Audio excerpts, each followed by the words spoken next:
السلام علیکم ورحمۃ اللہ وبرکاتہ۔ آج کے سبق میں ہم پڑھیں گے مرکب حرف کسے کہتے ہیں۔ دو یا دو سے زیادہ ملے ہوئے حرف کو مرکب کہتے ہیں۔ یعنی جیسے کہ یہ کیا ہے، الف ہے۔ اب اس الف کے ساتھ کوئی حرف اگر مل جاتا ہے تو وہ مرکب ہو جاتا ہے۔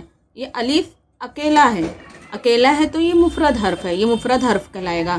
لیکن اس کے ساتھ جب کوئی حرف مل جائے گا تو پھر یہ دو ہو جائیں گے، یا کبھی کبھی تین بھی ایک آپس میں ملے ہوئے ہوتے ہیں، کبھی چار حرف آپس میں ملے ہوئے ہوتے ہیں۔ تو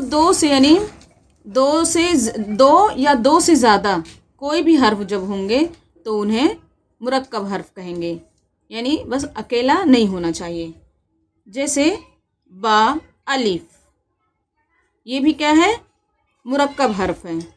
اور اس کے اندر ہم ساتھ یہ بھی پڑھیں گے کہ الف کے ساتھ حرف کو کس طرح سے ملایا جاتا ہے۔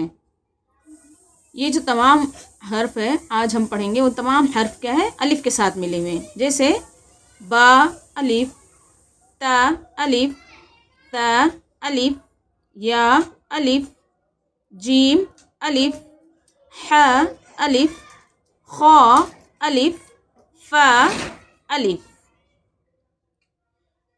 یہ تمام کیا ہے، حرف مرکب ہوئے اور یہ تمام حرف الف کے ساتھ ملے ہوئے ہیں۔ امید کرتی ہوں آپ کو آج کا یہ سبق سمجھ میں آ گیا ہوگا۔ میرے اس چینل کو سبسکرائب کریں۔ السلام علیکم ورحمۃ اللہ وبرکاتہ۔